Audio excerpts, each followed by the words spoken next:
Mesdames, Messieurs, bonjour encore une fois devant vos postes téléviseurs, comme d'habitude, pour vous mettre au parfum de l'actualité dans l'enseignement supérieur et universitaire en République démocratique du Congo. Alors, pour répondre aux critères d'actualité, nous recevons encore une fois pour vous aujourd'hui le professeur Henri Kisso Kimbunga, docteur en sciences à la faculté des sciences, département de physique et sciences appliquées de l'Université pédagogique nationale. Il est notre invité de tous les jours, comme vous les connaissez bien, professeur. Nous sommes très contents de vous recevoir encore une fois sur ces plateaux, alors soyez les bienvenus. Merci beaucoup, monsieur le journaliste. Voilà, mesdames, messieurs, comme je l'ai bien signalé, pour rester dans le critère d'actualité, nous allons parler avec le professeur Henri Kisso, qui aujourd'hui de la procédure à suivre pour devenir professeur d'université en République démocratique du Congo. Professeur, comme je l'ai bien signalé, nous essayons aujourd'hui d'analyser, réfléchir sur les procédures ou les mécanismes à mettre en place pour devenir professeur à l'université pédagogique, professeur d'université en RDC. Alors, comme nous, vous l'aviez bien constaté depuis le temps, qu'à chaque fois qu'on publie les listes de 200 meilleures universités de l'Afrique, il ne figure pas les universités congolaises. Alors, nous voulons savoir, selon vous, en tant que professeur d'université, quelles sont les causes qui font que les universités congolaises ne se figurent pas parmi le top 200 de meilleures universités d'Afrique? Oui, merci beaucoup, monsieur le journaliste, pour cette question-là. Je crois que vous avez évoqué deux thèmes principaux que nous allons examiner. Comment être nommé professeur d'université et aussi pourquoi nos universités ne sont pas reprises parmi les 200 meilleures universités ici au niveau de l'Afrique. Je vais commencer pour répondre à cette question. Je commence d'abord par la première question. Pourquoi nos institutions universitaires ne se figurent pas parmi les 200? Alors je crois que, monsieur le journaliste, nous devons faire un peu la part des choses. Et je crois que il y a un organe très compétent en la matière, ce qu'on appelle CAMES, Conseil africain et malgache pour l'enseignement supérieur. Je crois que ces conseils CAMES ne traitent pas avec les universités. Vous voyez, CAMES traite avec État. Pour parler pourquoi nos universités ne sont pas représentées, il faut d'abord voir État. Est-ce que notre État est-il membre, oui ou non? Est-ce que notre État paye régulièrement ses cotisations? Notre État participe aux différentes activités organisées par CAMES. C'est à ces moments-là que nous allons voir pourquoi nos universités ne participent pas, pourquoi nos universités ne sont pas reconnues ou classifiées parmi les 200. On voit d'abord État. Alors, nous commençons par l'historique un peu pour répondre à votre question principale. Pourquoi nous ne sommes pas classifiés parmi ces 200? Alors, je crois que, monsieur le journaliste, vous êtes journaliste, je crois si aujourd'hui et notre État voulait primer un journaliste, par exemple, prenons un journaliste sportif, je crois qu'il faut appartenir à une organisation. Vous ne pouvez pas être chez vous à la maison et dire, ok, on va primer, vous êtes là, vous travaillez, non. Et lorsque vous appartenez à une organisation, et maintenant, avec les conditions que l'État doit fixer, et la collaboration avec l'organisation, et maintenant, vous serez primé à partir de votre organisation. C'est la même chose avec les institutions universitaires. CAMES traite avec les États. CAMES ne traite pas avec les universités. Voyez. Alors, nous ici, CAMES, depuis sa création, c'était, si j'ai encore bonne mémoire, en 1968, 1968, oui, et la RDC est membre à CAMES. Et alors, maintenant, nous sommes membres, oui, mais depuis ce temps, lorsqu'au moins nous parlons, mais nous ne participons pas aux différentes activités organisées par CAMES. Nous ne payons pas régulièrement nos contributions. D'ailleurs, nous avons des dettes là-dessus. Comme nous sommes redevables vis-à-vis des CAMES, et CAMES ne voit pas les universités, CAMES voit les institutions, voit État. Et à partir d'État, CAMES voit les institutions universitaires. Mais comme notre État est presque quasi absent à ces différentes organisations, mais comment alors on doit voir les universités? Je crois que parmi les missions principales, je peux prendre même 3-4 missions principales rapidement pour voir. Vous ne verrez jamais CAMES citer les noms des institutions universitaires. Non, on parle toujours d'État. Prenons par exemple une mission, je vais prendre assurer la promotion et favoriser la compréhension et la solidarité entre les États membres. Vous voyez, il n'y a pas la part de l'université là-bas, tout ça. Prenons encore une autre mission, on peut dire par exemple instaurer une coopération culturelle et scientifique permanente entre les États membres. Où est la part des universités là-bas? On voit toujours État. Je vais prendre encore une mission principale, collecter et diffuser tous les documents universitaires et de recherche. Et on peut prendre, préparer le projet de convention entre les États concernés dans le domaine de l'enseignement supérieur universitaire. Ouais, nulle part on a cité les universités. Donc, voyez ça, les universités sont visibles à partir de leur État. Comme notre État est absent, notre État ne paye pas régulièrement ses contributions. Notre État est redevable. Notre État a beaucoup de dettes vis-à-vis de CAMES, Conseil africain et malgache pour l'enseignement supérieur. Comment voulez-vous que nous soyons alignés? Puisque CAMES ne parle pas avec les universités.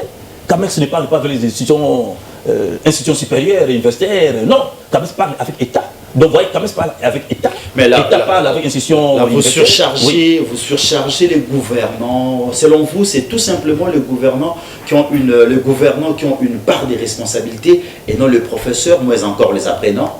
Non, non, je vous ai dit, notre organisation, il faudrait appartenir à une confédération où il y a une organisation. Nous sommes dedans. Et nous sommes dedans. Alors, vous voyez que dans les organisations, ils sont toujours payés des cotisations. Donc, vous payez des cotisations, vous êtes en règle de cotisation et vous serez chaque fois invité. Mais quand vous, professeur, vous ne pressez pas le gouvernement, ça veut dire que vous êtes complice. C'est pourquoi je me demande, non seulement les gouvernants, apparemment vous aussi professeurs, tout comme les apprenants sont complices, ou ont une part des responsabilités. Non, non, non, ce n'est pas la complicité, puisque on est État membre et au CAMES. Le gouvernement sait que non, il doit payer de façon régulière ses cotisations. Ce n'est pas les problèmes de pression. C'est le problème de conscience. L'État doit savoir que non, je suis redevable vis-à-vis des tierces qui doivent donner ses engagements. D'ailleurs, je suis très content. Pour répondre à cette question-là, le ministre, une fois je l'ai suivi, il a bien dit que non, nous allons reprendre nos activités au CAMES, il va payer toutes les dettes. Vous l'avez suivi. Je crois que si ça sera fait, ça sera fait. Je crois que nous allons reprendre les assises, vous allez voir que nous serons alignés, puisque nous avons des compétences, monsieur le journaliste. Donc c'est question de responsabilité alors. C'est question de responsabilité. Notre État doit régulariser alors vis-à-vis des CAMES pour payer ses dettes. Et nous allons reprendre nos activités au CAMES. Voilà, professeur, comme nous avions aussi épinglé un point concernant vous, étant que professeur, nous nous demandons, ou soit combien de mortels se demandent, comme le disait bien, que vous avez une part des responsabilités. On s'est dit, qui est appelé à devenir professeur? Comment faire pour arriver à ces niveaux? Alors vous, en tant que professeur, essayez un peu de nous éclairer. Quelle est la procédure à suivre pour devenir professeur d'université en République démocratique du Congo? Oh, monsieur Leguin, merci beaucoup pour la question. Pour devenir professeur d'université, vous avez bien souligné, en RDC. Ce n'est pas facile, c'est le chemin de la croix. Il y a deux étapes importantes que vous devez savoir. Pour être professeur, il faut d'abord avoir une formation. Il faut étudier comme tout le monde. Et par après, il y a la nomination. Je vais être très long pour la formation, c'est très important. Pour être professeur d'université, il faut d'abord être formé et après avoir une nomination. La première étape de la formation, c'est-à-dire avoir un diplôme d'État, terminer vos études secondaires et s'inscrire dans une institution supérieure universitaire de votre choix, faire les années requises, faire le graduat, la licence, terminer. Et maintenant, lorsque vous terminez votre licence, manifester la volonté, c'est pas dire vous terminez, vous êtes licencié, vous dites non, je suis là. Non, non, non. Manifester la volonté de faire le 3e cycle, c'est-à-dire faire le DEA. Alors maintenant, il y a maintenant des conditions. Pour que vous soyez accepté, il faut avoir terminé votre licence avec au moins 65%. Je souligne. Donc c'est ça que je dis chemin de la croix, c'est pas facile. Au moins 65%. Et alors, une fois que vous avez 65% de poids au moins, et maintenant, vous serez admis. Maintenant, pour faire le 3e cycle, ça n'est pas de décision universitaire à une autre. Il y a d'autres qui vous diront non, il faut commencer par la science spéciale. Il y a d'autres qui vous diront non, non, non, il faut commencer par PDA. Donc pour dire que ce n'est pas facile. Licence spéciale, PDA. Et dans l'ensemble, si l'administration va vous être très clément, dans plus ou moins 5 ans, j'ai dit bien dans plus ou moins 5 ans, ici en RDC, pour avoir votre diplôme du 3e cycle de DEA. Si l'administration vous est clément. Les cas contraires, vous pouvez nager entre 5 et 10 ans pour avoir le diplôme de DEA. Et une fois le diplôme de DEA, ce n'est pas tout. Si vous parlez comment devenir professeur d'université, nous sommes de première étape de la formation. Vous avez votre DEA, oui. Maintenant, manifestez la volonté de faire des recherches doctorales, prendre l'inscription à la thèse. Maintenant, votre inscription sera acceptée si et seulement si vous avez terminé le DEA avec soit au moins 70% je vous parle du chemin de la croix. Donc, voyez tous ces pourcentages, plus de 70%. Et avec 70%, oui, on peut vous accepter pour faire des études doctorales, c'est-à-dire faire des recherches doctorales. Et alors, maintenant, on vous accepte, vous allez maintenant présenter les projets de recherche devant les comités d'encadrement. Vous avez des projets de recherche. Et maintenant, si les comités de recherche, le comité d'encadrement accepte votre projet de recherche, maintenant on peut vous demander, ok, vous pouvez maintenant entamer les recherches pour votre thèse. Si le comité d'encadrement n'avalise pas votre recherche, on dit non, vous pouvez le prendre à zéro. Après de recherche, doctorat, 3 ans après avec des recherches approfondies pour votre thèse, maintenant, et si le comité d'encadrement trouve que non, vraiment c'est très fouillé, c'est très important maintenant, il dit ok, vous pouvez maintenant déposer l'exemple de votre thèse pour l'examen. Et alors maintenant c'est là où on dit il y a maintenant la prédéfense devant le membre de jury qui ne sont pas membres de votre comité d'encadrement, autres membres, pour vérifier l'authenticité de votre thèse. Et lorsque, à la prédéfense, devant autres membres du jury, on voit que, ok, votre thèse est valable, vous avez apporté la contribution scientifique poussée, et alors maintenant on dit, ok, s'il n'y a pas, bon, toute l'œuvre humaine n'est jamais parfaite, il peut y avoir des retouches, on dit, ok, vous pouvez passer par exemple 1 ou 2 mois après pour la soutenance publique. Dans les cas contraires, si ce n'est pas bien fait, et alors du côté jury privé, on peut vous intercaler, on peut dire, non monsieur, vous avez encore beaucoup de temps, 2 ou 3 ans encore de plus, pour reprendre votre thèse. Et si c'est accepté, maintenant vous passez à la soutenance publique. Maintenant, soutenance publique, oui, il faut terminer. Vous terminez, il faut alors avoir votre diplôme de docteur avec la mention plus ou moins 70%. Dans une spécialité bien déterminée. Lorsqu'on est docteur, c'est-à-dire on se spécialise dans une discipline bien déterminée. Okay. Et alors, il faut terminer avec 70%. Et alors, maintenant, là vous êtes dans votre institution universitaire et on va faire une décision. Une décision, vous nommez docteur à thèse pour vous mettre en service. Ce n'est pas encore que non, vous êtes professeur, non, vous n'êtes pas encore professeur. Vous êtes seulement docteur à thèse dans votre discipline bien déterminée et mis en service par votre institution universitaire. Maintenant terminé, ce n'est pas dit que non, lorsque je suis docteur, je deviens professeur. Non, non. Il faut encore manifester la volonté. Manifester la volonté, c'est-à-dire remplir les critères. C'est-à-dire il faut constituer un dossier. Et alors, constituer un dossier, maintenant, le dossier doit avoir les éléments importants pour être nommé professeur d'université. Vous constituez le dossier, mais ce n'est pas directement du tout au tac, non. Après une période probatoire de 9 mois, vous êtes docteur, mis en service, oui, vous travaillez. Les dossiers qui doivent être déposés au niveau de l'université ou... Non, au niveau d'abord du département. Non, pas ministère, ça j'ai dit chemin de la croix. Okay. Au niveau du département d'abord. Le département examine minutieusement le dossier, dans le conseil du département. Le département trouve que non, c'est fondé, ça peut évoluer. Mais non, le département envoie au niveau de la faculté pour encore vérifier, revérifier si réellement le département ne s'était pas trompé. Lorsque la faculté voit que non, il y a un élément qui manque, il fait descendre le dossier. On vous renvoie, on dit non, complétez tel dossier. Okay. Si au niveau de la faculté on voit que ok, ça va, on fait progresser au niveau du secrétaire général. Et maintenant, au niveau des conseils universitaires, on examine encore le dossier pour voir est-ce que la faculté a bien fait son travail. Lorsqu'au niveau des conseils de l'université, on voit que non, ok, tout a été bien fait. Maintenant, c'est au niveau maintenant des conseils de l'université de faire une lettre, une proposition pour envoyer au KU. C'est le conseil d'administration des universités. Donc ce n'est pas tout en conseil, je parle de chemin de la croix. Et au KU, conseil d'administration des universités, c'est pour les universités, ou aussi KUST, c'est-à-dire conseil d'administration des instituts supérieurs techniques et pédagogiques, pour l'institut supérieur technique et pédagogique. On envoie là-bas, là aussi on examine, on dit, oh, l'université nous a envoyé, ou l'institut supérieur nous a envoyé les dossiers, oui. Est-ce que ces dossiers-là contiennent les éléments adéquats pour que les concernés soient nommés professeurs d'université? Oui. Lorsqu'on voit que non, ça ne va pas, on fait retourner le dossier. Lorsqu'on voit ça va, ok maintenant, et on fait monter au ministère et pour que ça soit sanctionné par un arrêté par le ministre du tutelle.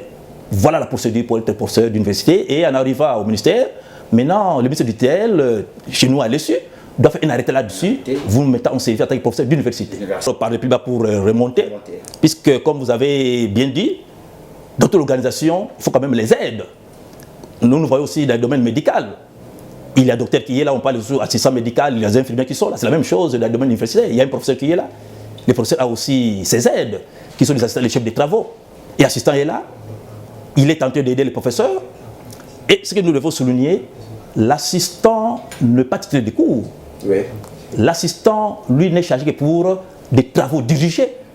Des travaux dirigés, des travaux de laboratoire, des travaux d'atelier, à accompagner les étudiants dans des visites guidées et aussi dans des stages. C'est ça les rôles.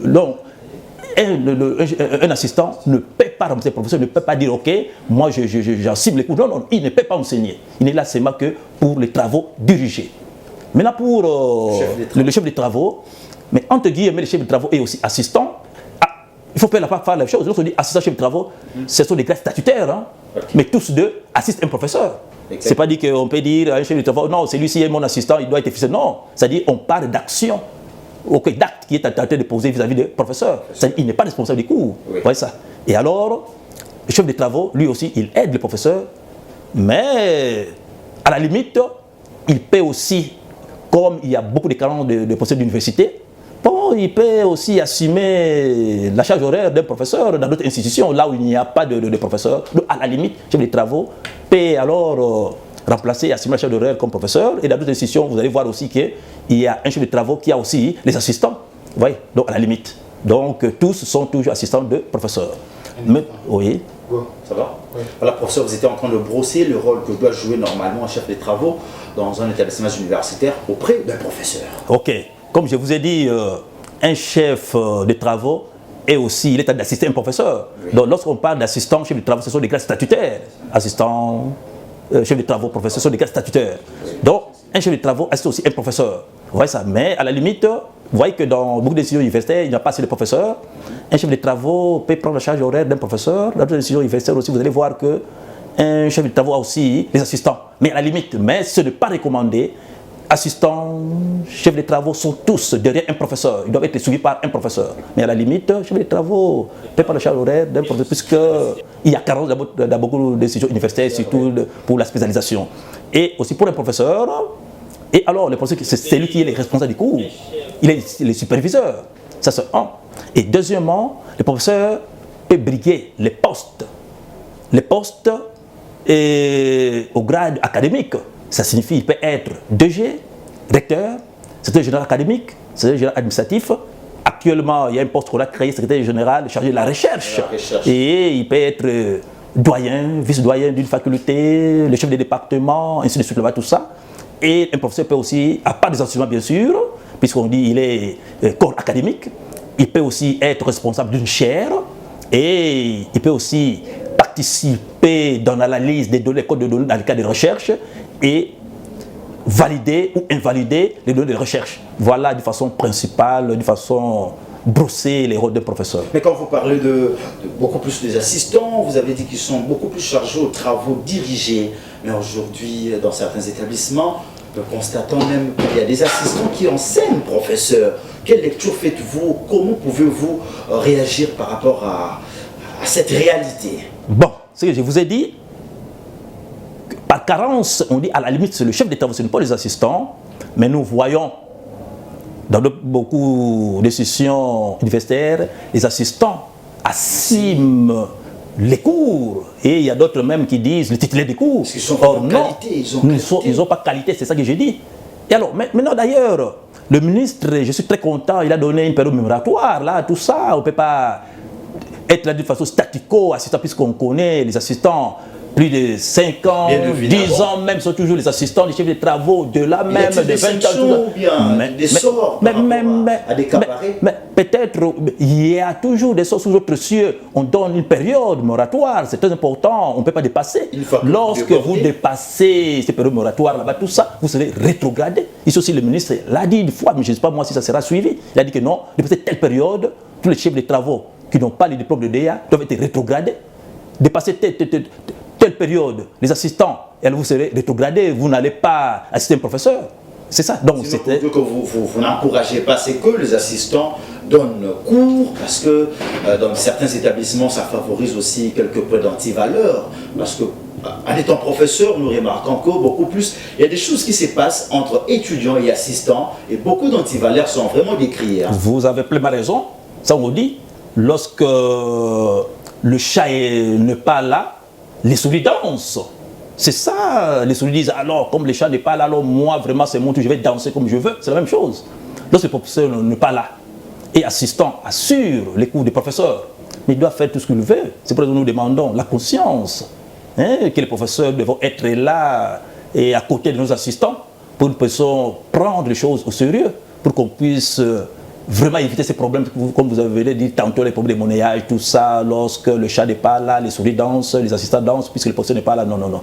Et alors nous devons prendre les choses au sérieux, nous devons être là. D'ailleurs, je vous ai dit, bientôt, où il y a même là des contrôles qui s'est fait, je ne sais pas moi si vous êtes informé, contrôle biométrique, c'est fait par le ministre, c'est pour que tous ces professeurs reviennent à la raison, pour que nous soyons permanents. Oui, oui, permanent, nous sommes permanents. Vous laissez tout entre le chef des travaux, c'est ça d'ailleurs. Vous partez en Europe, et vous venez mais oui, c'est ça le rôle de ces contrôles biométriques, pour que nous soyons là permanents, pour travailler encadré. Si vous êtes professeur permanent, oui, ou à temps plein, ou vous êtes visiteur, vous serez alors payer au prorata temporis.